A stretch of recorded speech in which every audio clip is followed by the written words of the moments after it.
नमस्ते दोस्तों। तो आज आप सुन रहे हैं नल दमयंती, एक अमर प्रेम कथा। पांडव जब द्रुत क्रीड़ा में अपना सब कुछ हार चुके थे तो शर्त के अनुसार उन्हें 12 वर्ष का वनवास और 1 वर्ष का अज्ञातवास भोगना था। उस समय वे लोग बड़े दुखी होकर काम्यक वन में निवास कर रहे थे। उसी समय अर्जुन ने निर्णय लिया कि वह आने वाले युद्ध के लिए दिव्यास्त्र प्राप्त करने हेतु इंद्रलोक जाएंगे और अपना खोया हुआ राज्य दोबारा वापस प्राप्त करेंगे। अन्य पांडव एवं द्रौपदी अर्जुन के वियोग और राज्य के छिन जाने से दुखी होकर आपस में चर्चा कर रहे थे। भीमसेन स्वभाव से ही बहुत उग्र थे। धर्मराज युधिष्ठिर भीमसेन को समझाते हुए सांत्वना के साथ उपदेश दे रहे थे। उन्होंने देखा महर्षि विदश्व उनके आश्रम आ रहे हैं। धर्मराज युधिष्ठिर ने महर्षि विदस्व का स्वागत करते हुए आसन दिया और विधि विधान से उनका सत्कार किया। युधिष्ठिर ने उनसे कहा कि महाराज, कौरवों ने कुटिल चाल चलते हुए मुझे छल से चौसर के खेल में हराकर मेरा सब कुछ छीन लिया। आज मैं अपने प्रियजनों के साथ वन वन भटक रहा हूँ। मेरी भार्या द्रौपदी को भरी सभा में अपमानित कर वे प्रसन्न हो रहे थे। हम सभी भाइयों के मन में उनके लिए घोर घृणा व अपमान है। धर्मराज युधिष्ठिर दुखी होते हुए बोले, महाराज, मुझ जैसा भाग्यहीन राजा इस पृथ्वी पर कौन होगा जिसने इतना अपमान और दुख सहा हो। महर्षि विदस्व ने कहा, धर्मराज, आपका ऐसा कहना बिल्कुल अनुचित है कि मुझ सा दुखी राजा और कोई नहीं हुआ, क्योंकि मैं आपसे भी अधिक दुखी और भाग्यहीन राजा का वृतांत जानता हूँ। यदि आपकी इच्छा हो तो मैं आपको वह कथा सुनाऊं। धर्मराज युधिष्ठिर के आग्रह पर महर्षि विदस्व ने कहना प्रारंभ किया। निषद देश में वीरशन नाम के राजा राज्य करते थे।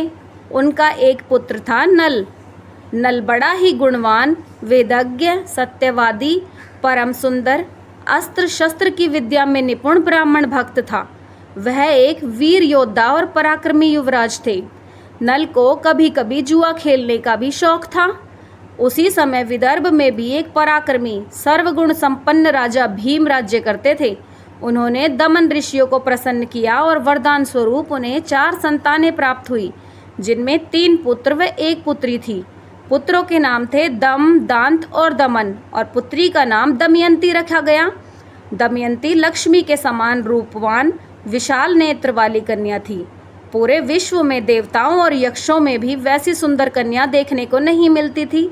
उन दिनों जितने भी लोग विदर्भ देश से निषद देश जाते तो राजा नल के सामने दमयंती के रूप का बखान करते, और निषद देश से विदर्भ में जाने वाले भी दमयंती के सामने राजा नल के रूप, गुण, पवित्र चरित्र का वर्णन करते।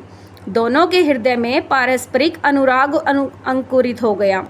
एक दिन नल ने अपने महल के उद्यान में कुछ हंसों को उड़ते हुए देखा और उनमें से एक हंस को पकड़ लिया।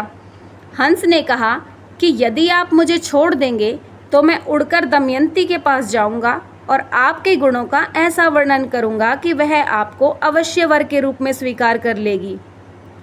नल ने हंस को छोड़ दिया और वह उड़कर विदर्भ देश में गया। दमयंती अपने उद्यान में जिस भी हंस को पकड़ती वही बोल उठता, अरे दमयंती, निषद देश में नल नामक राजा है। वह अश्विन कुमारों के समान सुंदर है। मनुष्यों में उसके समान सुंदर और कोई भी पुरुष नहीं है। वह मानो मूर्तिमान कामदेव है। यदि तुम उसकी पत्नी हो जाओ तो तुम्हारा जन्म और रूप दोनों सफल हो जाएंगे। हम लोगों ने देवताओं, गंधर्व, मनुष्य, सर्प, राक्षसों को घूम घूम कर देखा है, परंतु नल के समान कोई भी सुंदर पुरुष देखने को नहीं मिलता।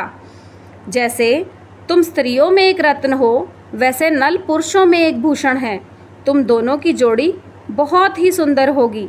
दमयंती ने कहा, रे हंस, तुम नल से भी मेरे विषय में ऐसी ही बात कहना। हंस ने निषद देश में लौटकर नल से दमयंती का संदेश कह दिया। दमयंती हंस के मुंह से राजा नल की कीर्ति सुनकर उनसे मन ही मन प्रेम करने लगी। उसकी आसक्ति इतनी बढ़ गई कि वह दिन रात नल का ही ध्यान करती। धीरे धीरे शरीर दुबला व धूमिल हो गया। वह दिन सी देखने लगी। सखियों ने दमयंती का हृदय भाव पढ़ लिया था। उन्होंने विदर्भ राज से निवेदन किया कि आपकी पुत्री अस्वस्थ हो गई है। राजा भीम ने अपनी पुत्री के संबंध में बड़ा विचार किया और अंत में वह इस निर्णय पर पहुँचे कि मेरी पुत्री विवाह योग्य हो गई है, इसलिए इसका स्वयंवर कर देना चाहिए। उन्होंने सब राजाओं को स्वयंवर का निमंत्रण भेज दिया और सूचित कर दिया कि राजाओं को दमयंती के स्वयंवर में पधार कर लाभ उठाना चाहिए और मेरा मनोरथ पूर्ण करना चाहिए। देश विदेश के नरपति हाथी घोड़े रथों की ध्वनि से पृथ्वी को मुखारित करते हुए सज धज कर विदर्भ देश में पहुँचे। भीमसेन ने उनके स्वागत सत्कार में कोई कमी नहीं की। देवऋषि नारद और पर्वत के समान देवताओं को भी दमयंती के स्वयंवर का समाचार मिला। इंद्र आदि सभी लोकपाल भी अपनी मंडली और वाहन सहित विदर्भ देश के लिए रवाना हुए। राजा नल का चित्त पहले ही दमयंती पर आसक्त हो चुका था। उन्होंने भी दमयंती के स्वयंवर में सम्मिलित होने का निर्णय लिया। तो दोस्तों, आज की यह कहानी आपको कैसी लगी, कृपया हमें कमेंट में ज़रूर बताइएगा और